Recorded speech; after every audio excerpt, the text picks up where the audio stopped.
Преди ден бивш подполковник от Националната служба за охрана заяви в телевизионно предаване, водено от една такава потомствена сръбска комунистка, че не правителството, а външни кръгове взимат важните политически решения и че служители на МВР участват във всички разновидности на организираната престъпност. Той обясни, че няма случаи на отвличане, на изнудване, рекет, на убийства заради големи суми, включително и на неотдавнашната трагедия в Перник, без участието на милиционери. Да, целият минерски град е наясно, че набеденият за убиец Стойчо всъщност е самоубит от милиционерите. При това с не е един изстрел. Офицерът призна, че Националната служба за охрана е превърната в своеобразно шесто управление на държавна сигурност.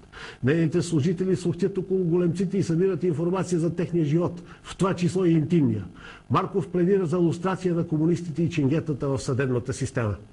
Ето, виждате ли, аз твърдя, че без декомунизация, с лустрация във всички сфери на живота сме обречени. Само че кой да ме чуе?